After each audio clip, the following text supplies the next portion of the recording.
Hello दोस्तों। तो CMA foundation paper number 2 fundamental of financial and cost accounting.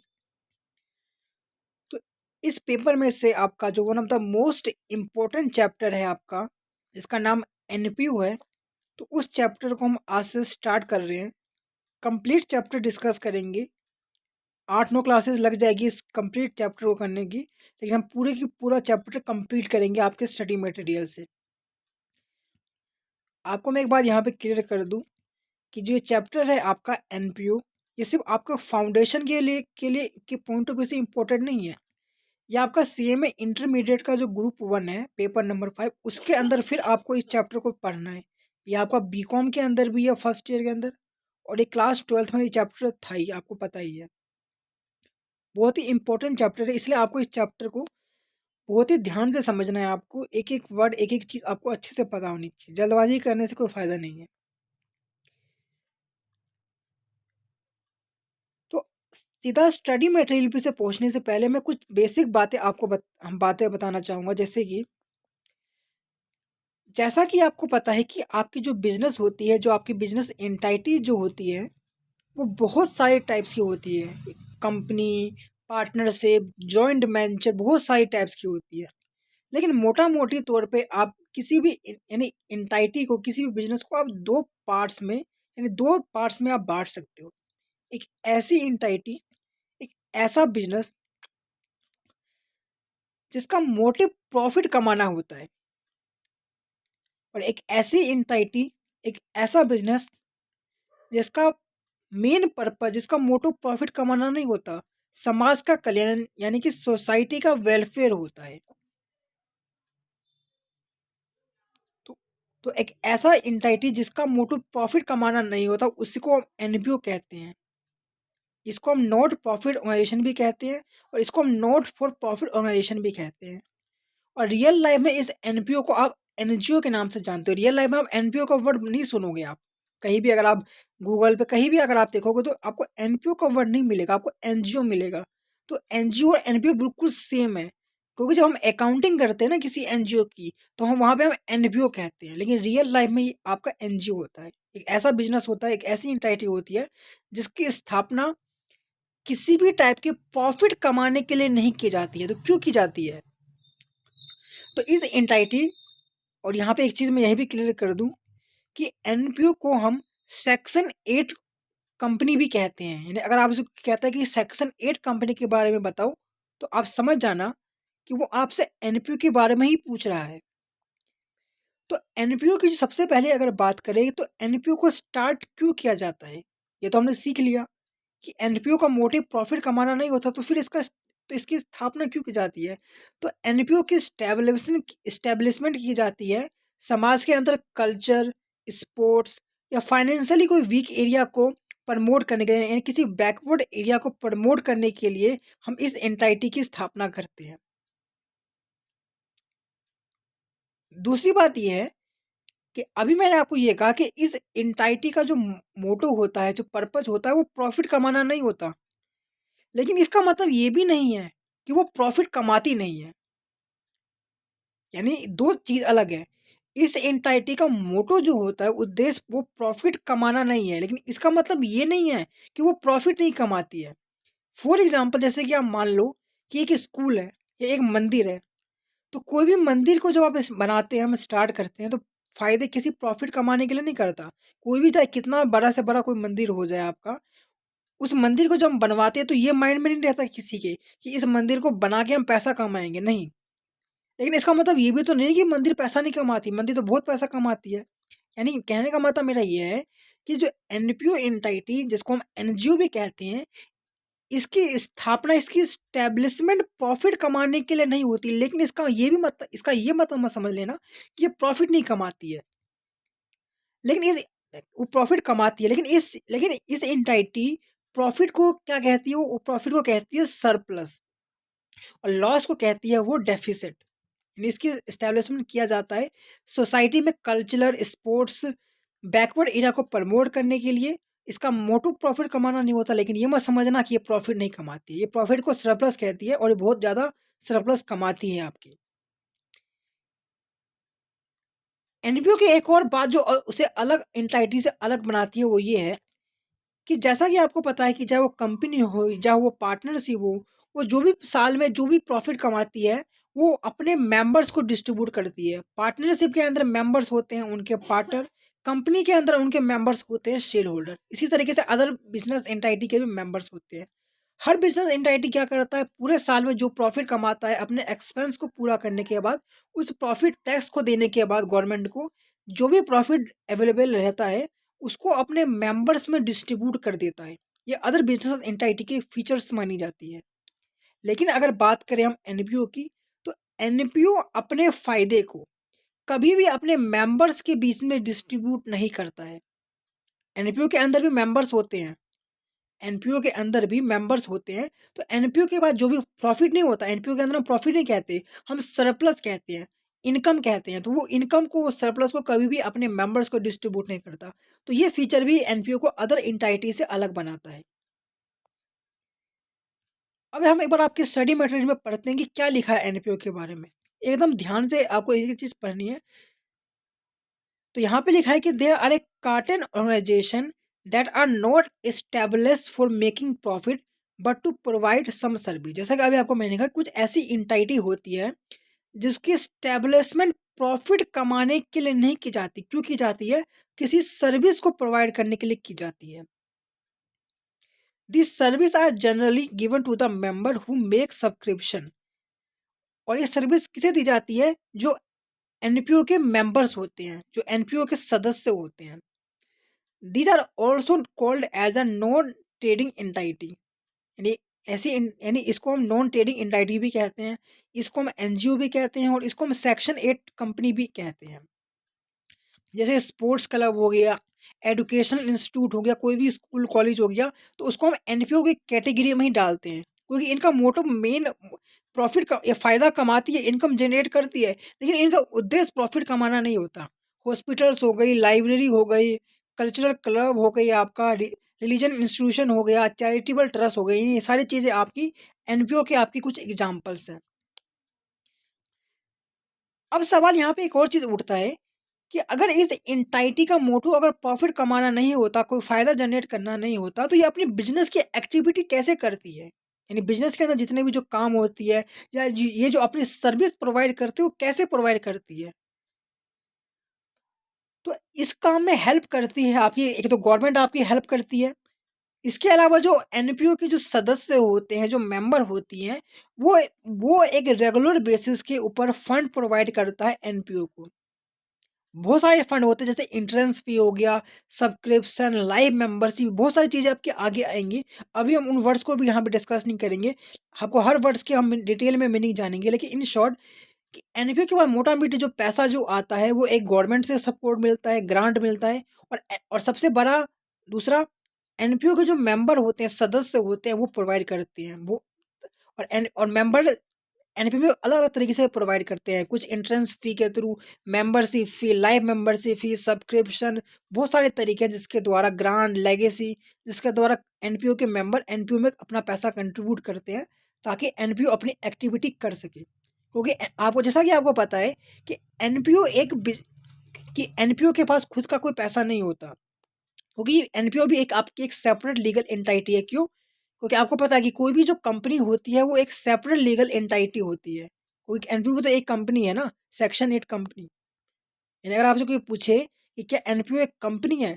तो आप कहना जी हाँ, एनपीओ एक कंपनी है, सेक्शन 8 कंपनी है आपकी। अब हम बात करते हैं क्या फीचर है भाई इस एनपीओ का। वैसे तो हमने बहुत सारी चीज़ें हम डिस्कस कर ली है, लेकिन हम यहाँ पे एक बार फिर से पढ़ लेते हैं। तो क्या साइलेंट फीचर्स है हमारे एनपीओ एंटाइटी की? तो फर्स्ट है कि सच एस्टेब्लिशमेंट आर सच यानी इस एंटाइटी को एस्टेब्लिश किया जाता है for furnishing service to particular group और पब्लिक एट लार्ज। यानी कि आप कुछ खास ग्रुप, यानी कि जो कोई, यानी कोई खास, जैसे कोई बैकवर्ड एरिया हो गया, या ये यानी कि एक खास ग्रुप या पब्लिक को हम, जिसको एक्चुअल में उस सर्विस की ज़रूरत है, समाज में जिसकी ज़रूरत है, उसको प्रोवाइड करने के लिए हम इस एंटाइटी को लेके आते हैं। These are establish. अभी कैसे आप एस्टैब्लिश करते हो? तो किसी भी एनपीओ को आप एज़ अ चैरिटेबल सोसाइटी के फॉर्म में भी आप एस्टैब्लिश कर सकते हो, एज़ अ एक ट्रस्ट एस्टैब्लिश कर सकते हो। बहुत सारे तरीकों से आप एक एनपीओ को आप लेके आ सकते हो मार्केट के अंदर। और एनपीओ को हर कोई नहीं खोल सकता, इसके बहुत सारे लीगल ऑब्लिगेशंस होते हैं एनपीओ को खोलने के। क्यों? क्योंकि एनपीओ एक कंपनी होती है और किसी भी कंपनी को आप इतनी आसानी से नहीं खोल सकते। तीसरा है, these activity are normally regulated by the managing committee selected by the member. और एनपीओ को जो आप मैनेज करते हो, जैसे कंपनी को मैनेज एक बोर्ड ऑफ डायरेक्टर्स करते हैं, उसी तरीके से एनपीओ को भी मैनेज जो किया जाता है वो सिलेक्टेड ग्रुप के द्वारा किया जाता है। वो कैसे सेलेक्ट किए जाते हैं? वो जो एनपीओ के जो मेंबर होते हैं वही आपके सेलेक्ट करते हैं। डी में लिखा है आपका the principal source of income, यानी कि जो मेन सोर्स ऑफ इनकम कहाँ से आता है एनपीओ के पास। दी ऑनरेशन are entrance fee, life membership fee, annual subscription, donation, granted, legacy. ये सभी चीज़ें आपके एनपीओ के जो मेंबर्स होते हैं ना वो प्रोवाइड करते हैं डिफरेंट डिफरेंट तरीकों से। ये आगे आपको हर एक वर्ड का मीनिंग हम आगे जाके समझेंगे। ई में लिखा है आपका कि the surplus generated in the form of excess of income over expenditure is not allocated among the member. जैसा कि मैंने आपको स्टार्टिंग में कहा था कि एनपीओ का एक फीचर जो उसको अदर इंटाइटी से अलग बनाता है वो ये है कि एनपीओ के पास जो भी सरप्लस, आपको पता है कि एनपीओ की प्रॉफिट को सरप्लस कहता है। तो एनपीओ के पास जो भी सरप्लस बचता है, यानी इनका सरप्लस कब बचेगा? जब इनकम ज़्यादा हो एनपीओ के पास और खर्चे उस मुकाबले कम हो, तो सरप्लस आएगा, प्रॉफिट नहीं आएगा, सरप्लस आएगा। तो उस सरप्लस को कभी भी अपने मेंबर्स के बीच में एलोकेट डिस्ट्रीब्यूट नहीं करता, लेकिन अदर इंटाइटी करती है। ये मैंने आपको स्टार्टिंग में हमने पढ़ा था और ये आपका फीचर्स में दोबारा से आ गया। इन शॉर्ट मेरा क्या है, अभी आगे बढ़ने से पहले इन शॉर्ट एक बार फिर आपको बता दो मैंने क्या डिस्कस किया अभी तक। तो अभी तक मैंने ये डिस्कस किया है कि एनपीओ आपकी एक ऐसी इंटाइटी होती है जिसको रियल लाइफ में हम एनजीओ के नाम से जानते हैं। इसका मोटिव प्रॉफिट कमाना नहीं होता, इसको हम सेक्शन 8 कंपनी भी कहते हैं। ये अपना जो भी सरप्लस होता है, जो भी फायदा होता है, कभी भी अपने मेंबर्स के बीच में डिस्ट्रीब्यूट नहीं करती है। ठीक है, ये तो आपका एनपीओ का मीनिंग हो गया। यानी अभी तक हमने एनपीओ के मीनिंग को समझा और एनपीओ के फीचर्स को समझा। अब है आपका accounting in non accounting of NPO. Accounting of such organization is based on similar principle followed by the other organization. देखो, अकाउंटिंग की बात जो करे तो अकाउंटिंग करने का तरीका इसका बिल्कुल सेम है जो तरीका अदर एंटिटी फॉलो करती है, बिल्कुल सेम तरीके से ये भी आपका एनजीओ एनपीओ आपका फॉलो करती है अपनी अकाउंटिंग करने के लिए। अब ये अकाउंटिंग क्यों करती है?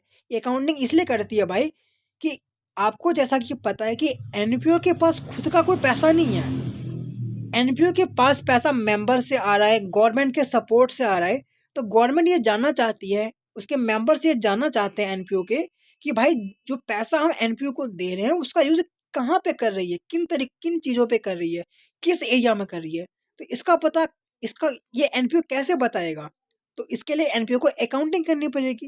और अकाउंटिंग करने का तरीका कैसा है? तो अकाउंटिंग करने का तरीका बिल्कुल सेम है जो अदर इंडाइटी का है, कुछ भी अलग नहीं है। However, given the nature of these institutions, there are certain items of revenue and expense that need special understanding. Accounting करने का तरीका तो सेम है, लेकिन चूंकि ये एंटाइटी अदर एंटाइटी से अलग है, तो इसके कुछ इनकम और एक्सपेंस के जो स्पेशल मीनिंग निकल के आते हैं, जिसको आपको इस चैप्टर में पढ़ना है आपको। अब बात करते हैं कि कौन कौन से अकाउंटिंग स्टेटमेंट किसी भी एनपीओ को तैयार करें। अकाउंटिंग करने का तरीका बिल्कुल सेम है, यानी जो रूल आप अदर एंटाइटी फॉलो करती है, जो अकाउंटिंग अजम्पशन, जो अकाउंटिंग प्रिंसिपल, जो accounting standard other entity follow करती है, सेम आपका एनपीओ भी करता है। तरीका बिल्कुल आपका सेम है। अब हम बात करते हैं कि उन तरीक़ों से वो किन-किन चीज़ों को प्रिपेयर करती है आपकी एनपीओ। तो मोटा-मोटी अगर बात करूँ तो कोई भी एनपीओ आपकी 3 तरीके के स्टेटमेंट बनाती है। पहला है रिसिप्ट एंड पेमेंट अकाउंट। देखो, receipt and payment account just like a cash book. आपको पता है कि कैश बुक क्या होता है? तो कैश बुक जो रियल अकाउंट के रूल को फॉलो करता था, जो ये कहता था भाई कि अगर आपकी कोई भी एंटिटी अगर कोई भी अगर कैश रिसीव कर रही है तो उसको डेबिट साइड में शो कर दो कैश अकाउंट के। अगर आपकी एंटिटी, अगर कोई भी आपकी एंटिटी में से जेब से कैश जा रहा है, तो उसको कैश अकाउंट की क्रेडिट साइड में शो कर दो। ये रियल अकाउंट का रूल है, debit the receiver, credit the giver. तो आपकी एनपीयू कैश बुक नहीं बनाती है, कैश बुक के बदले वो बनाती है रिसिप्ट एंड पेमेंट अकाउंट। दोनों का मतलब सेम है, यानी जो काम कैश बुक करता है, कैश अकाउंट करता है, सेम काम रिसिप्ट एंड पेमेंट अकाउंट करता है, लेकिन यहाँ पे नाम चेंज है। तो अगर आपसे कोई ये पूछे कि रिसिप्ट एंड पेमेंट अकाउंट कौन बनाता है, तो आपका आंसर आना चाहिए कि साहब रिसिप्ट एंड पेमेंट अकाउंट सिर्फ और सिर्फ एनपीओ बनाती है। एनपीओ के अलावा कोई भी रिसिप्ट एंड पेमेंट अकाउंट नहीं बनाती। अदर एंटिटी बनाती है, लेकिन वो उस रिसिप्ट एंड पेमेंट अकाउंट को कैश बुक कहती है। बस इतना डिफरेंस है, बस नाम चेंज है, काम बिल्कुल सेम है। तो पहला है रिसिप्ट एंड पेमेंट अकाउंट। यहाँ पे क्या होता है, तो जैसा कि मैंने कहा कि जैसा कि कैश बुक सिर्फ कैश के आना और कैश के जाने को शो करता है, उसी तरीके से रिसिप्ट एंड पेमेंट अकाउंट भी किसी भी एनपीओ के पास जो कैश आ रहा है और जो कैश जा रहा है उसको शो करता है, inflow and outflow of cash. और ये अकाउंट जो फॉलो करता है किस एक रूल को फॉलो करता है, तो ये रियल अकाउंट के रूल को फॉलो करता है। यानी अगर आपकी एंटिटी एनपीओ कोई भी अगर कैश रिसीव करेगी, तो वो अपने रिसिप्ट एंड पेमेंट अकाउंट के डेबिट साइड में शो कर देगी। अगर आपकी एनपीओ कोई भी अगर कैश की पेमेंट करेगी, तो वो रिसिप्ट एंड पेमेंट अकाउंट के क्रेडिट साइड में शो कर देगी। इसको डिटेल में हम डिस्कस करेंगे। आपका सेकेंड नंबर पे है इनकम एंड एक्सपेंडिचर अकाउंट। अब ये क्या है, तो कुछ नहीं, जो अदर एंटिटी जो वो बनाती है ना, profit and loss account. Profit and loss account, अच्छा वही ना प्रॉफिट लॉस अकाउंट, जो नॉमिनल अकाउंट के रूल को फॉलो करती है, जो ये कहती है कि अगर आपके बिजनेस को कोई भी अगर एक्सपेंस हो रहा हो, तो उसे डेबिट साइड में शो कर देना। अगर कोई भी इनकम हो रही हो, उसको क्रेडिट साइड में शो कर देना। हाँ जी, तो इनकम एंड एक्सपेंडिचर अकाउंट बिल्कुल डिट्टो कॉपी पेस्ट होता है प्रॉफिट एंड लॉस अकाउंट की तरह। यानी इनका, लेकिन अदर एंटिटी आपकी बनाती है प्रॉफिट एंड लॉस अकाउंट, आपकी एनपीओ बनाती है इनकम एंड एक्सपेंडिचर अकाउंट। जो काम प्रॉफिट एंड लॉस अकाउंट का होता है, जो rule profit and loss account follow करती है, वही काम इनकम एंड एक्सपेंडिचर अकाउंट का है, वही रूल फॉलो करती है इनकम एंड एक्सपेंडिचर अकाउंट। यानी कि इनकम एंड एक्सपेंडिचर अकाउंट आपका नॉमिनल अकाउंट के रूल को फॉलो करती है। अगर आपकी एनपीओ को लगता है कि कोई भी खर्चा हो रहा है, तो वो अपने डेबिट साइड में शो कर देगी, क्योंकि नॉमिनल अकाउंट कहता है कोई भी एक्सपेंस हो, कोई भी लॉस हो, उसको डेबिट साइड में शो कर दो। कोई भी अगर इनकम होता है, कोई भी फायदा होता है, तो इसको आपको इनकम एंड एक्सपेंडिचर अकाउंट की क्रेडिट साइड में शो करना है। तीसरा है बैलेंस शीट। तो अदर एंटिटी की तरह ये भी अपना बैलेंस शीट बनाती है, जिसके द्वारा वो अपने फाइनेंशियल पोजीशन को बताती है अपने मेंबर्स और गवर्नमेंट से, जहां जहां से उसे ग्रांटेड आए हुए हैं।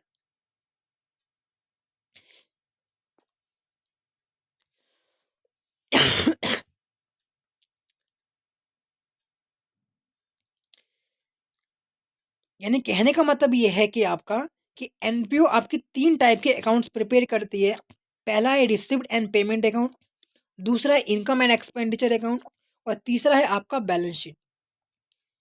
सबसे पहले अगर हम बेसिक बात करें रिसिप्ट एंड पेमेंट अकाउंट की, अभी हम सिर्फ बेसिक बातें डिस्कस कर रहे हैं। मेन जो इसका रिसिप्ट एंड पेमेंट अकाउंट का फॉर्मेट क्या होता है, कैसे बनाते हैं, कौन कौन से आइटम आती है, इसके study material question, receipt and payment account की बात कर रहा हूँ, इसको हम क्लास नंबर 2 एनपीओ में डिस्कस करेंगे। अभी बस कुछ बेसिक बातें हम रिसिप्ट एंड पेमेंट अकाउंट की डिस्कस करेंगे। तो यहाँ पे क्या लिखा है, this is similar to cash book. अभी मैंने कहा कि बिल्कुल कैश बुक की तरह होता है, कुछ भी अलग नहीं है।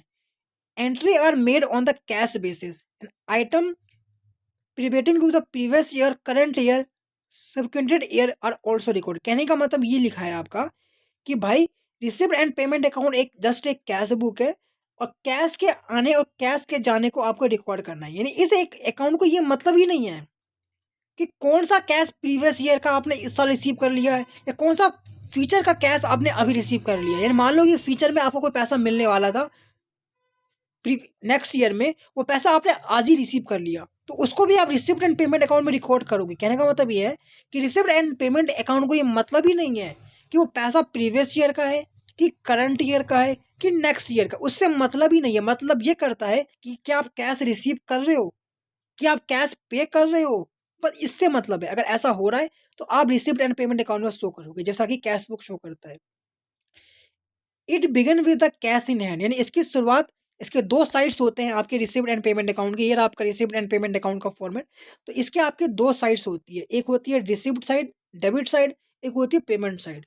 फिर मैं रिपीट कर दूँ, रिसीव्ड एंड पेमेंट अकाउंट एक नॉमिनल एक सॉरी एक रियल अकाउंट होता है, जो ये कहता है कि अगर आप कुछ भी रिसीव करो कैश, तो उसको शो कर दो अपने डेबिट साइड में। अगर आप कुछ भी पे करो, तो उसको शो कर दो अपने क्रेडिट साइड के अंदर। इसकी शुरुआत कैसे होगी? तो प्रीवियस ईयर के अंदर जो आपका बैलेंस था, तो उसको सबसे पहले आपको रिसिप्ट साइड में शो करना है। अगर आपका कैश का बैलेंस है, तो कैश इन हैंड में लिख देंगे। अगर बैंक का बैलेंस बचा हुआ है, तो हम बैंक, यानी शुरुआत जो रिसिप्ट एंड पेमेंट के अकाउंट की होती है, वो आपकी बैलेंस बीडी से होती है। कहाँ से होती है? ये प्रीवियस ईयर में जो कैश बच गया था ना, कैश या बैंक का बैलेंस, उस वो आपका इस करंट ईयर का रिसिप्ट एंड पेमेंट अकाउंट का आपका ओपनिंग बैलेंस बन जाएगा। ये आपकी यहाँ पे लिखा गया है कि receipt are show on the debit side. वही आपको मैंने कहा कि नॉम रियल अकाउंट है, तो जो भी रिसीव करोगे आपको डेबिट साइड में शो करना है। अगर कुछ भी आप पे करोगे, तो आपको क्रेडिट साइड में रिकॉर्ड करना है। कैपिटल एज वेल, यानी इस अकाउंट को ये मतलब ही नहीं है कि कौन सा किस नेचर का है। आपको पता है कि कोई भी जो इनकम होती है, कोई भी जो आपके एक्सपेंस होते हैं, वो 2 नेचर के माने जाते हैं। एक कैपिटल नेचर का, एक रेवेन्यू नेचर का। वैसे मैं बता दूँ कि एनपीओ चैप्टर को ढंग से समझने के लिए, विद कंसेप्ट क्लैरिटी समझने के लिए, आपको कैपिटल और रेवेन्यू के बारे में, capital received, revenue received, capital expenditure, revenue expenditure के बारे में डिटेल नॉलेज होनी चाहिए। इसके बारे में हम फ्यूचर में डिटेल में पढ़ेंगे। लेकिन इस अकाउंट को ये मतलब ही नहीं है। बस ये अकाउंट बस ये देखता है भाई कि क्या एक्चुअली में कैश कितना आ रहा है, कितना जा रहा है, कौन सा करंट ईयर का है, प्रीवियस ईयर का है, कौन कैपिटल है, कौन रेवेन्यू, इसको कोई मतलब नहीं है इस अकाउंट को। बस ये देखता है कैश आ रहा है तो दिखा दो अपने डेबिट साइड में ऑल द रिसिप्ट, चाहे वो कैपिटल हो, रेवेन्यू हो, प्रीवियस ईयर हो का, करंट ईयर का, कोई मतलब नहीं है। सेम उसी तरीके से कोई भी पेमेंट, चाहे वो कैपिटल नेचर की पेमेंट हो, रेवेन्यू नेचर की पेमेंट हो, चाहे वो प्रीवियस ईयर की हो, करंट ईयर की, इससे मतलब ही नहीं है। बस पेमेंट हो रही है, कैश जा रहा है, दिखा दो रिसिप्ट एंड पेमेंट अकाउंट के क्रेडिट साइड के अंदर। क्या क्या फीचर है आपके रिसिप्ट एंड पेमेंट अकाउंट के? तो ये it account which contain all the cash and bank, यानी कि यहाँ पर जितनी भी कैश और बैंक के जो ट्रांजेक्शन होते हैं, उसको आप रिकॉर्ड करते हो एनपीओ के। इसकी स्टार्टिंग हुई, जैसे आपको मैंने कहा कि ओपनिंग कैश और बैंक के बैलेंस से होती है, यानी प्रीवियस ईयर का जो बैलेंस जो बच गया था, वो इस ईयर का ओपनिंग बन जाता है। इस अकाउंट के अंदर जितनी भी आपकी कैश रिसीव करते हो, चाहे कोई भी नेचर का हो, उसको आपको रिकॉर्ड करना है। ये बिल्कुल आपका कैश बुक की तरह होता है, इसलिए ये आपका कैश बेसिस को फॉलो करता है, यानी एक्रूवल बेसिस को आपको यहाँ पे इग्नोर करना है। एक्चुअली में आप जो कैश रिसीव करोगे, वो आपका रिसिप्ट एंड पेमेंट अकाउंट के अंदर आएगा। ये समरी होता है कैश बुक की तरह, बहुत बार पढ़ डिस्कस कर चुके हैं। It is the summary of cash book.